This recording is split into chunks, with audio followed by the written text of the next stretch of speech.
Okay, guys, midterm this week on Thursday. All right, so how to prepare. Do the practice problems. Look at the midterm from last semester. Please note, last semester, complex differentiability was not part of the midterm. This semester, it will be part of the midterm. And also look at the solutions to assignment 1, which have been posted. And there are my office hours. Okay, I guess we should just get right into it. So a student emailed me asking me to do this question in tutorial. This question is from last semester's midterm, the fall semester. Okay, so it's telling us find some domain in the complex plane whose image under the squaring map is given by these sort of rectangular coordinates here. Okay, so let's just really jump right into this, see how this works.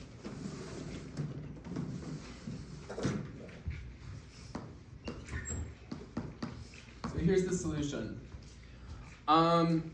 Okay, so we're gonna want to write, we're gonna want to find our u and our v, as we typically do for this kind of problem, right? So our f of z, this is x plus iy squared, which shapes out to be x squared minus y squared plus I times 2xy. Okay, so someone double check this for me, because I make mistakes all the time.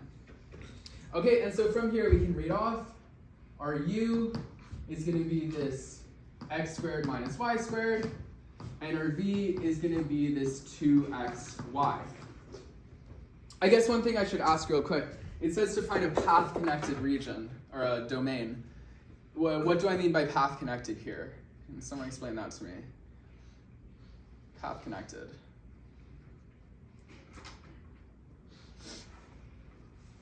What do I mean by path-connected?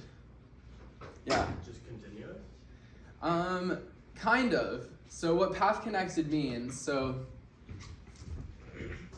I'll write this here. So path-connected, what does this mean? It means any 2 points, let's say Z and W in a region, are connected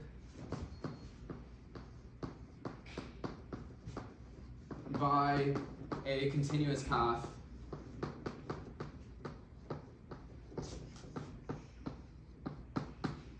in D. Okay, so just as an example here,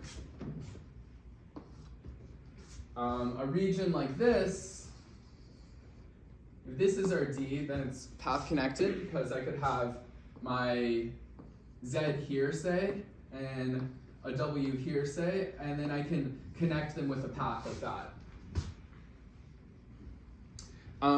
But if I take a region like this, where I sort of have 2 blobs in the plane, well, if I have my Z here and my W here, then I can't possibly find a path which stays within D, which connects these 2 points. So on this side, we have something which is path connected.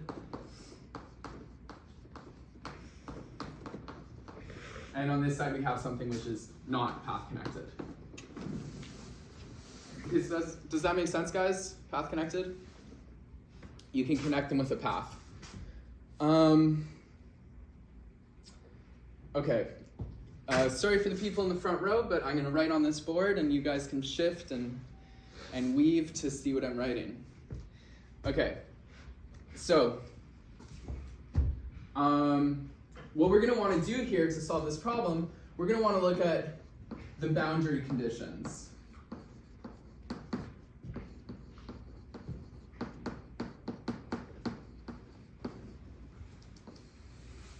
Okay, so for the boundary conditions, we're looking at u equals 1, u equals 3, v equals minus 3, and v equals minus 2.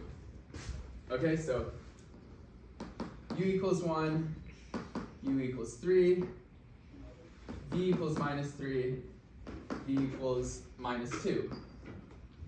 Okay, so let's see how this works out. If this is our complex plane right here, real axis, imaginary axis, let's start by thinking about this u equals 1.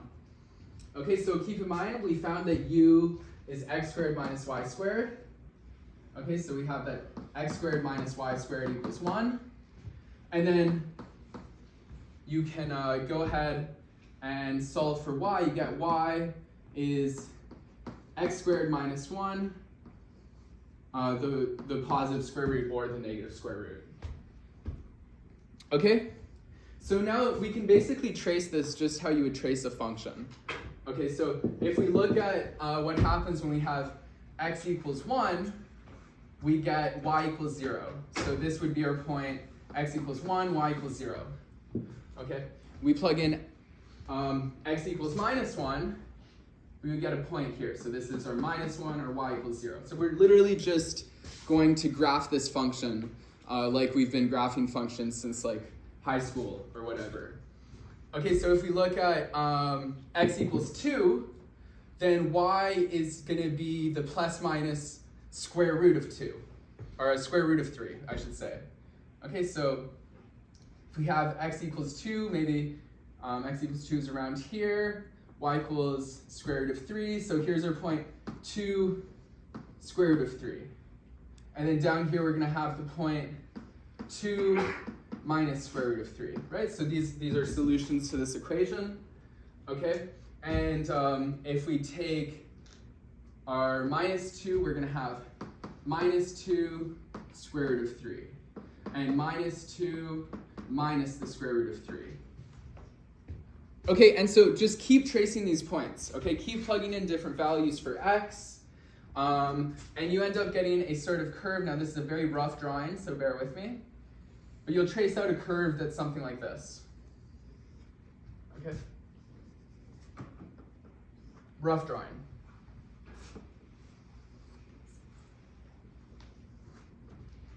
Okay, so just like graphing some kind of parabola or something. Okay, and so we're going to do this with u equals 3.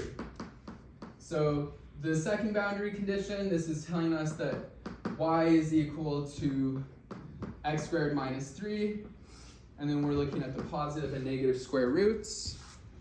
Okay, so today we're going to be a bit fast and loose. We're trying to get through as much stuff before your midterm as possible. Okay, so you're going to follow the same process here. So what we just did, the first thing we did, these were the lines corresponding to u equals 1. And now we're going to look at the lines corresponding to u equals 3. And it's going to look very similar. Okay, so if we have x being the square root of 3, we'll get a point here. So this will be our x equals square root of 3, y equals 0. And we'll have also a point here. So x is equal to the negative square root of 3, and y equals 0. And keep tracing your points, and now you're going to get another set of parabolas, which look sort of like this.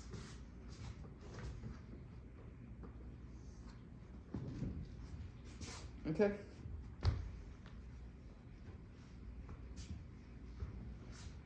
And I do apologize for being fast and loose. I'm just trying to get the main ideas across today.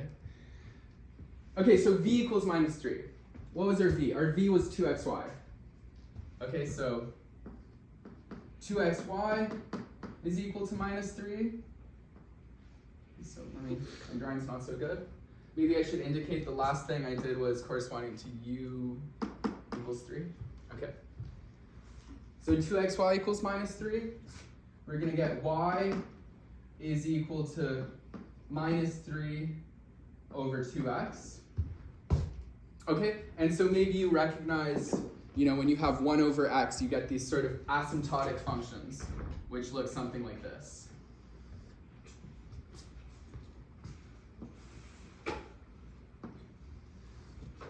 Right, okay, so these two lines I just drew here, these are referring to our v equals minus 3. Okay, and then we're going to do the same thing with our last boundary condition here. Okay, so let's see what we get here. Our last boundary condition here is telling us that y is equal to minus 2 over 2x. Okay, and maybe we can just cancel out these 2's. Okay, and so what this is telling us, this is again, it has this nice asymptotic form. So we're gonna get some lines that look sort of like this.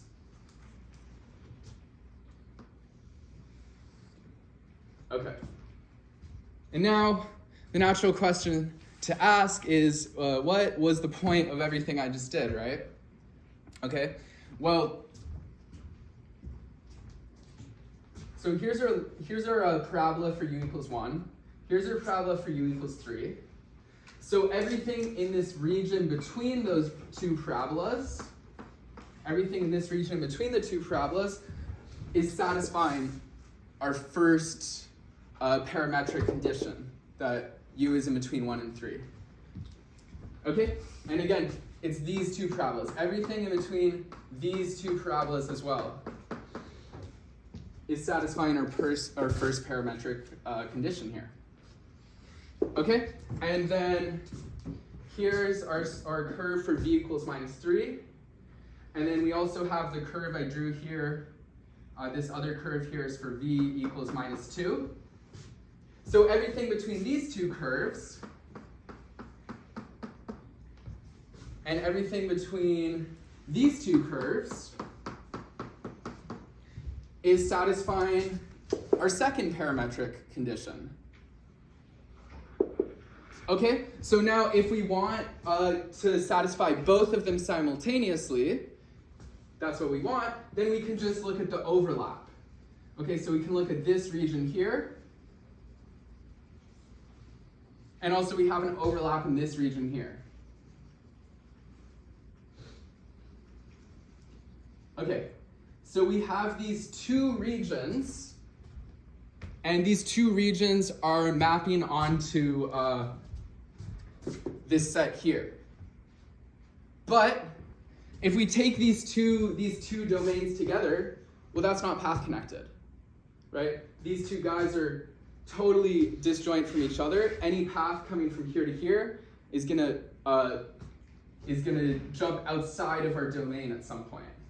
So we just have to choose one of them. Okay, choose one of these two guys, and that will be the answer. Okay, so maybe just get a nice arrow here. This is D.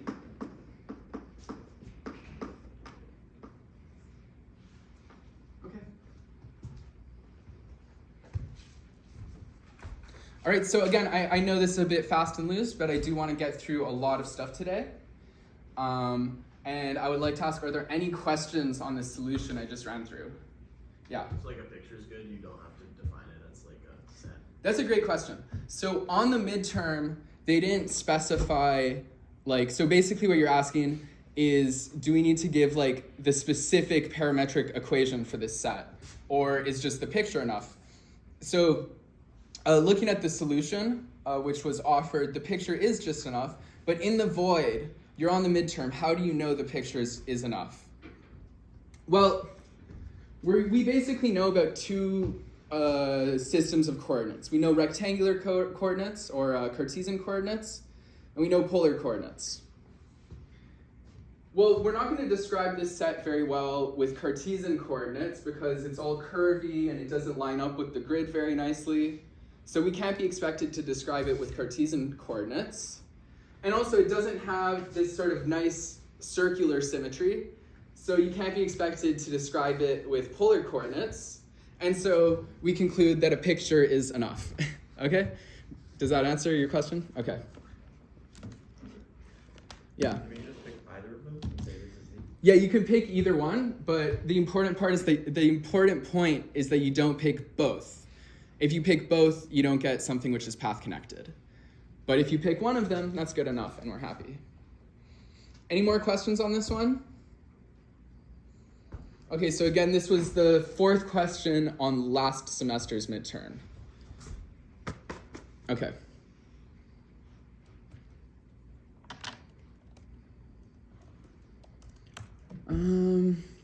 maybe I'm just going to go do the quiz real quick right now. Okay, so it's on Avenue, unlimited attempts, and you're graded on your highest one. Okay, so let's try to do this fast so we can get as much practice in as possible before the midterm. Okay. All right, I just opened it. Can I get someone's confirmation that they can see it? Okay, good. So maybe I'll give you guys until 2:50 and then we'll come back.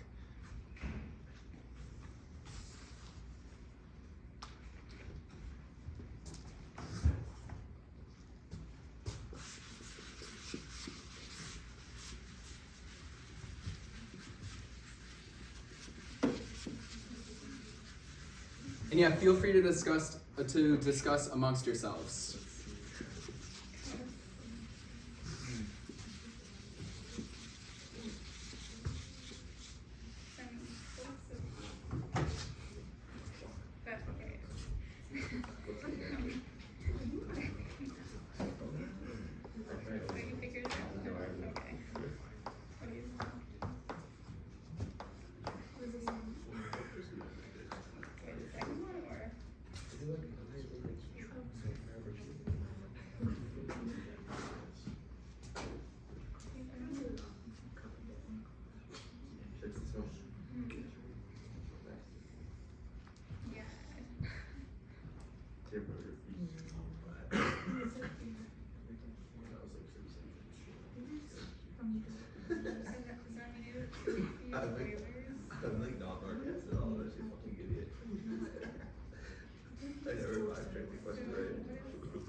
Okay, has everyone done it yet? Put your hand up if you have not. Okay, you haven't done it yet? I'll wait a second.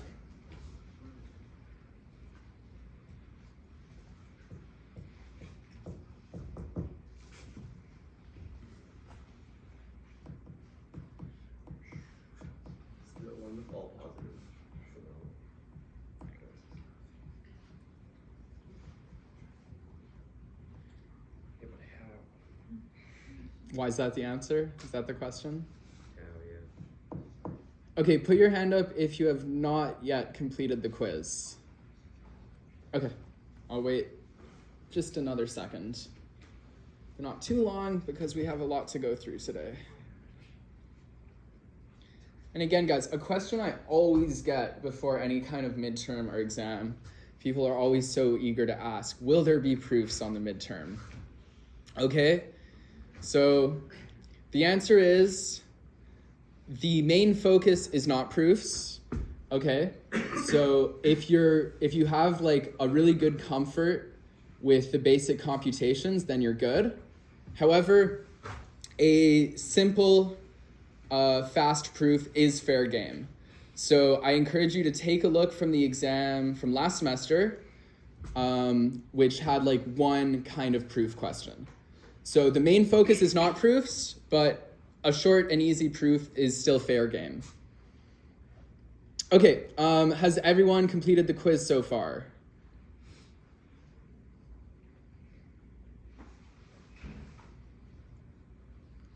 Okay, I think I'll give you until 51 before we have to move on here. Oh, I just finished. Yeah. Yeah. Not you. Okay, you're done? Yeah. Okay, I'm gonna go ahead and assume everyone is done unless there are no objections here. And I'm gonna close the quiz now. Okay. All right, good stuff, guys. So cosine I. Well, digging through the lecture notes, I came across this beautiful formula.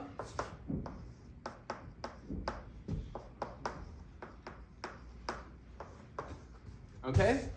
And so just take z equals I, and that's going to go ahead and tell you that cosine of I is equal to e to the minus 1 plus e over 2.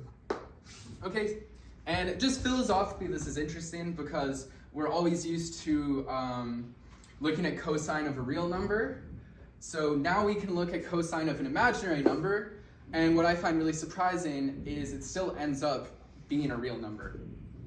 Okay, so it's pretty cool little fact there. And let's go ahead and move on. Wait, sorry. So that second one has a negative, right? E to the power of negative I z? Yes, thank you. Thank you very much. Yeah. Okay. But I think this is the formula for hyperbolic cosine. Did I make a mistake? Okay, you're gonna double check that. Yeah, I recognize the formula, but it's for the result. Right? That is for a real parameter x.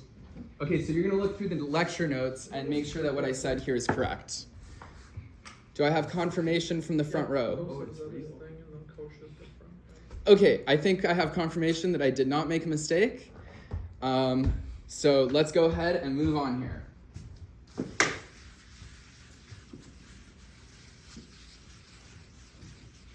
All right. So my last tutorial, there seemed to be a lot of concerns about arguments. So let's talk about arguments.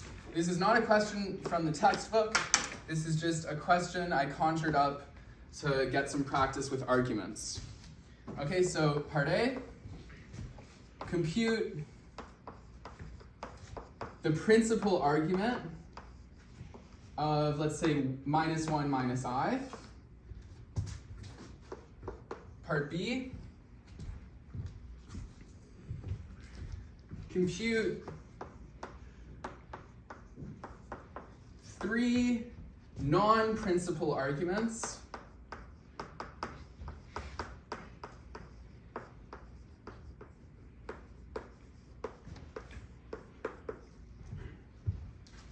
of minus 1 minus I.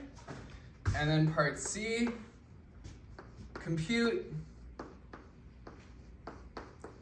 minus 1 minus I to the power of 600.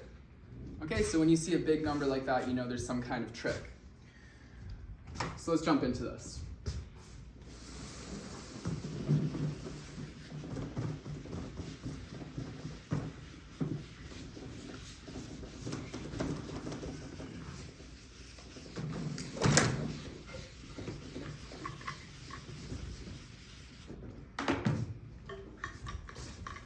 So let's do part A.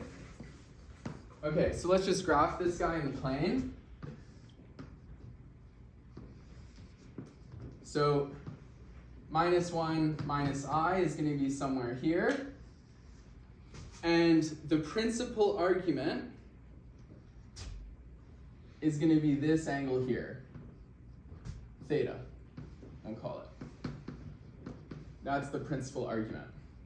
So computing arguments always comes down to a little bit of trigonometry, right? So here we have a right angle triangle, and here we have an angle, let's call this angle phi, for example. Okay, and we can see the tangent of phi is equal to opposite over adjacent. So that ends up being 1 divided by 1, which then implies that phi is the inverse tangent of 1, which is exactly pi over 4. But that's not the answer we're looking for. This is the small angle phi here. This is the angle we just computed. Now we want to find the principal argument.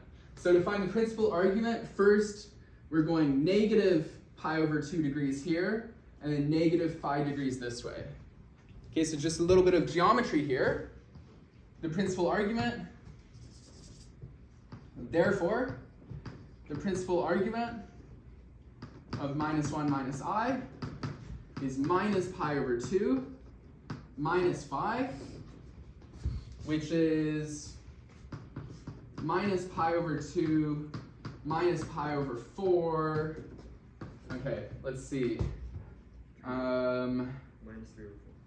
Thank you. Minus 3 pi over 4. And if that's wrong, it's not my fault. Okay. So again, I know people struggle with arguments. So if there's anything I can explain in greater detail here, now is the time. Okay. Do we understand how to find the principal argument? Go. So it's always from negative pi to pi, right? And negative pi is excluded and pi is included? Yeah. Okay. Very good note. Okay, so the principal argument has to satisfy this inequality. Okay, that's what makes it the principal argument. Yes? And are there rules about, or I think you may have mentioned this in the first tutorial, about like going counterclockwise versus clockwise? Do you mind reminding me? Yeah, that's a great question. Okay, so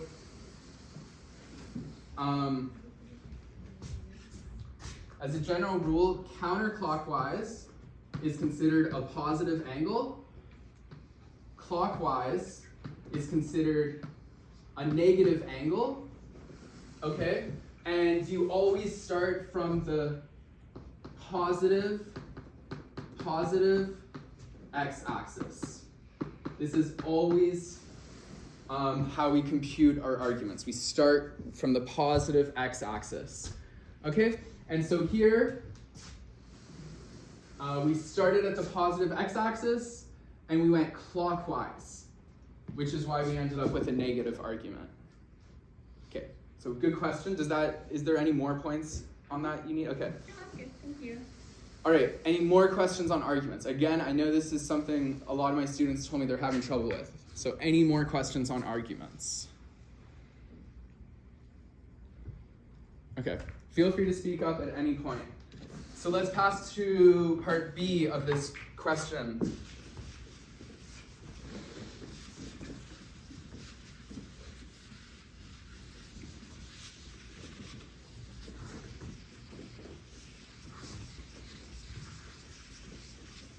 Okay, so part B asks us to compute 3 non-principal arguments. So 3 other arguments than the one we just computed. How do we do that? Yes, exactly, okay? So what we're looking for is thetas of the form, the principal argument, and then plus 2k pi. And we can pick any k, right? So any k which is non-zero, because if k equals 0, we get the principal argument. So we're looking for non-zero k in this situation. So just pick some k. So say k equals 1, and you'll get theta equals anyone. So what do we have before? We had minus 3 pi over 4. Now we're adding 2 pi. So what does that shape out to be? 5 pi over 4. Yeah. Okay. All right. I'm gonna trust you. So let's take k equals minus 1 then. So we get minus 3 pi over 4, and now minus 2 pi. What's it gonna be then? Minus 11. minus 11 pi over 4. You know your fractions a lot better than I do. Maybe I don't want to do that right away. Okay, and then what's another k, guys? What else should we choose? 2, okay. So k equals 2. So theta is equal to now minus 3 pi over 4. Now we're adding, so 2 times 2 pi, that equals 4 pi. And I swear I can do this one by myself. So this is going to be this guy, and then I guess we just have to add 8 on the top, if I'm correct. So 8 plus 5, I think that is 13 pi over 4. Did I do that right? Yeah. Okay, sweet, thank you guys. Okay, so non-principal arguments. There's infinitely many of them. And now let's do part C. Okay, so compute minus 1 minus I to the power of 600. So I'll write it down again.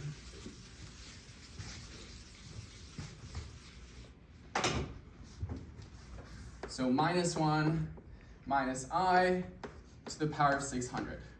And what's this equal to? Okay, so when you have this really high power, you think de Moivre's theorem. When you think de Moivre's theorem, you think polar form. Okay, so we want to put minus 1 minus I in the polar form. So r e to the I theta. Okay, and we know our theta. We know our theta, r e to the I. We could pick any of these thetas. Literally any of them work. So let's just go with the principal one, because that's what you do. So minus 3 pi over 4. Okay, and how do we find r? That's all we need now. We just need to find r. Yes? Is it modulus? Yeah, okay, so. Okay, our r is the modulus of our minus 1 minus I. The equation here is minus 1 squared plus minus 1 squared all under the square root. And this shapes out to be square root of 2. Okay, so what we have is minus 1 minus I is equal to root 2 times e to the I 3 pi over 4, minus 3 pi over 4. Okay, and now we're gonna go ahead, just raise it to the power of 600. Okay, so minus 1 minus I, raise it to the power of 600. You get root 2 to the power of 600. And then e to the minus I 3 pi over 4 times 600. Okay, so let's see. Correct me if I'm wrong, I think root 2 to the power of 600 is the same thing as 2 to the power of 300. So our modulus is 2 to the power of 300, I think. And, okay, what do we get here? We have a 4 on the bottom, 600, someone said something? Negative 2, negative 450. Okay, so someone's way ahead of me. Negative I times 450 pi. That's the answer? Okay, I'll just take your word for it. Good stuff, guys. Okay, and so we can do a little bit better than this, right? So we have a 2 pi periodic function here. So let's just try to reduce this as much as we can in terms of 2 pi. Get something as simple as possible.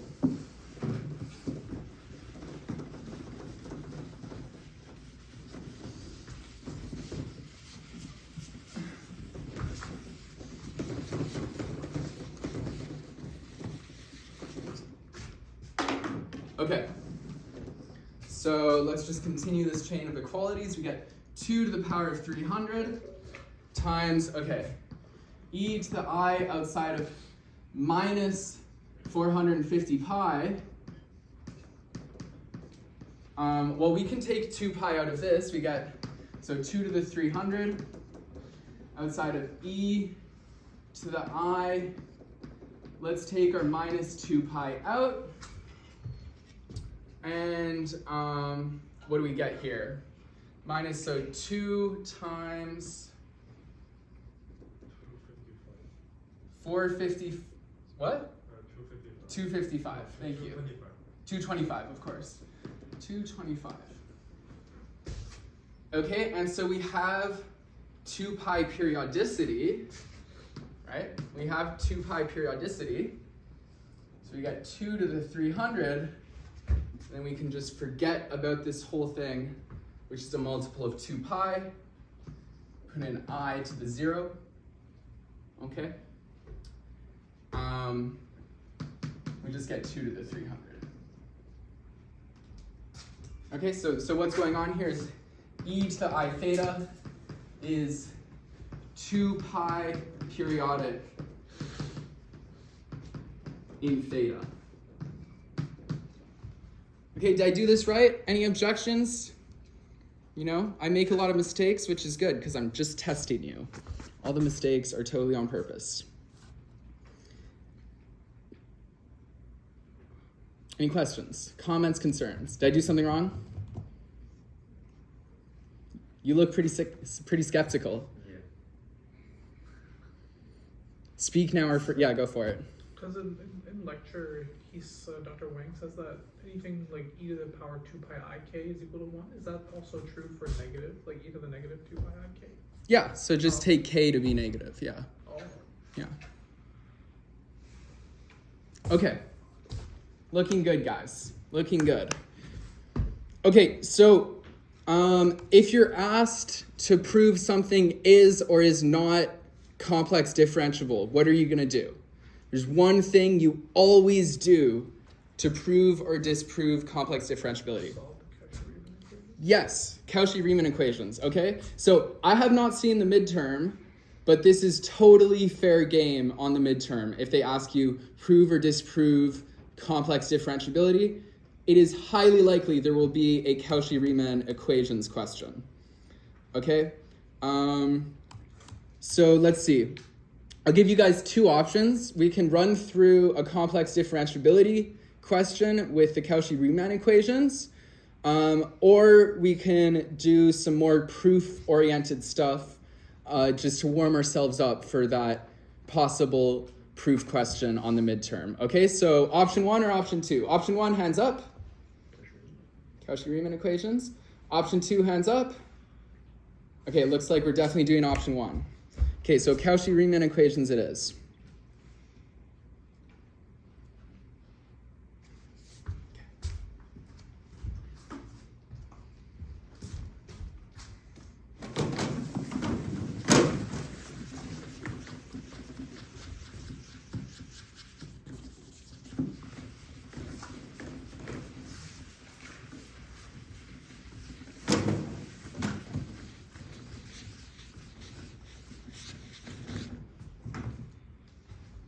Okay, so let's start with this one. Show that e to the power of z conjugate is not complex differentiable anywhere. Okay, so this has no analytic points. And I brought another chalk because you guys got pretty close to unionizing last week. Okay, so let's jump into this. Okay, so Cauchy-Riemann equations. There's a version of the Cauchy-Riemann equations for polar form, so I suggest you look into that. But let's just use the regular Cartesian form of the Cauchy-Riemann equations here. Okay, so we have e to the z bar.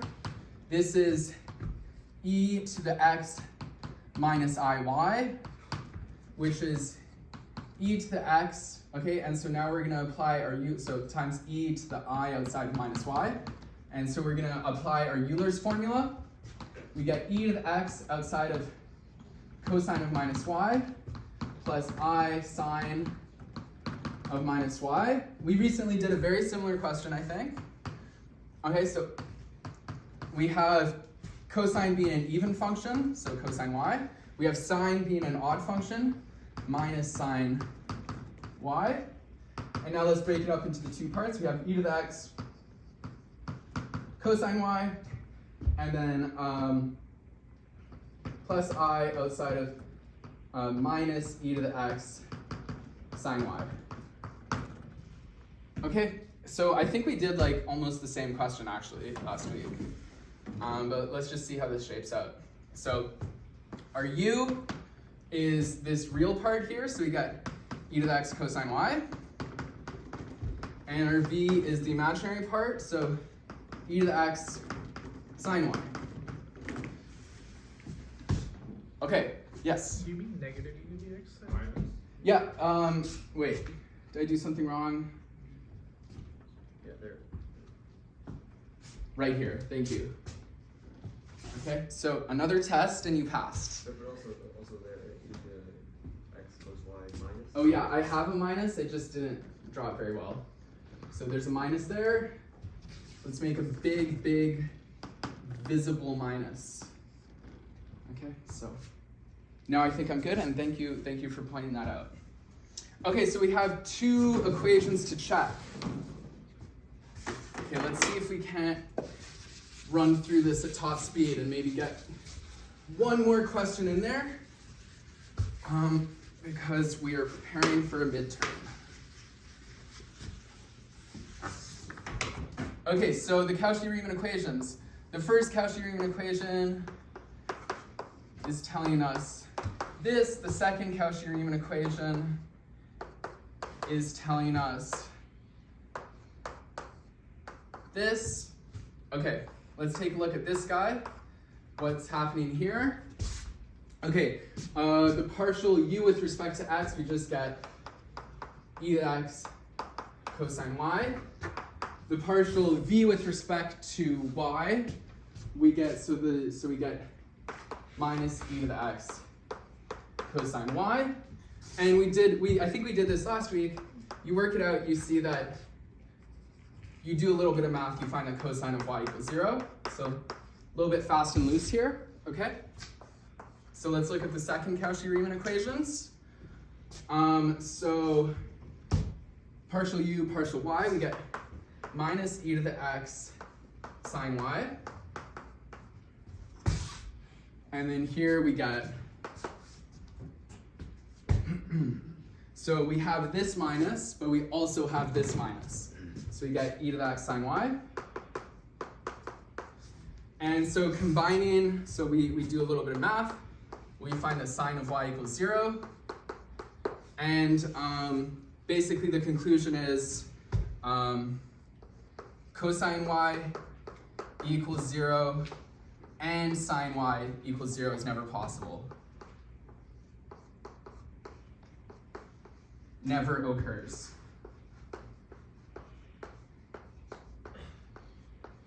Okay? And so,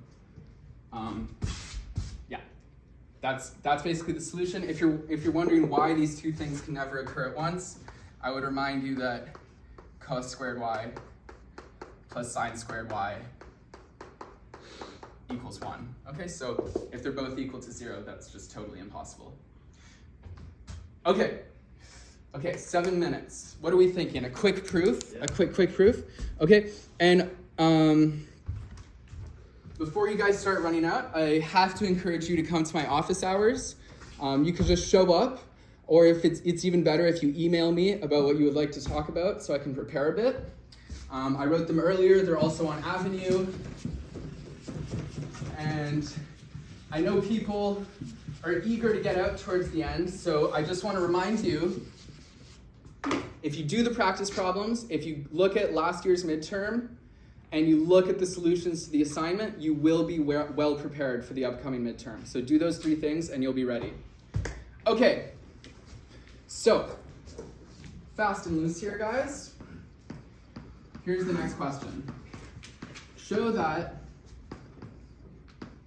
the absolute value of the exponential function is less than or equal to the exponential function of the absolute value squared. Okay, and let's just go straight into it. So here we have the absolute value z, or of e to the z, right? So absolute value of e to the z. This is x plus iy. We can shape this out into absolute value of e to the x times absolute value of e to the iy. Okay? If you look at this term, by Euler's formula, by Euler, this term just equals 1. Okay? So a little bit of details for you to check there. Did I make a mistake? Yeah. No, I totally did make a mistake. Sorry, it was this squared. Totally made a mistake. Okay, so this becomes the absolute value of e to the x squared, or let's just write it all out, x plus iy squared equals the absolute value of e to the x squared minus y squared plus I times 2xy. This is the absolute value of e to x squared minus y squared times e to the I outside of 2xy. Okay, so by Euler, this term equals 1. Okay. This is equal to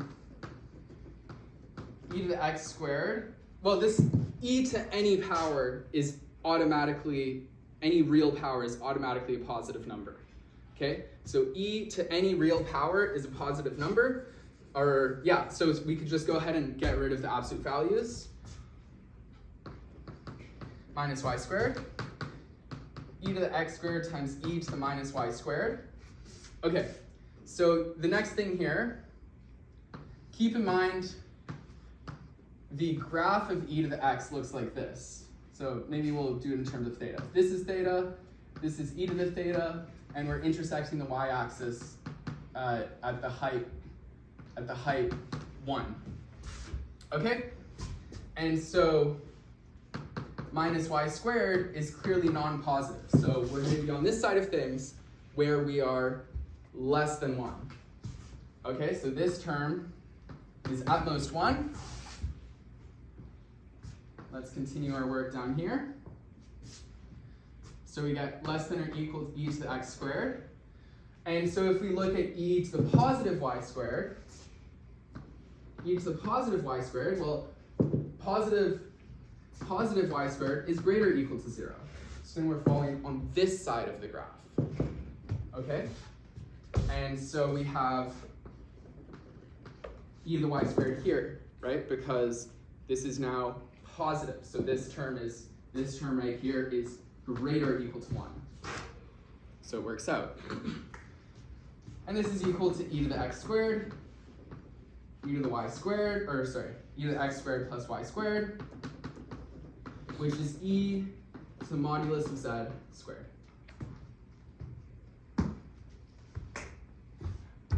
Okay guys, so maybe this was a bit too fast. I hope I was still able to get my important points across.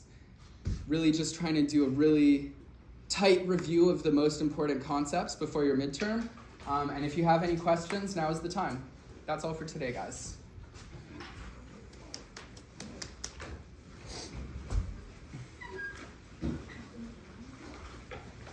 Yeah. This is a bad question, but I don't know why e to the I and 2xy is equal to 1. Okay, that's a great question. It's a bad question, I'm sure, but it's... No. Let me explain that.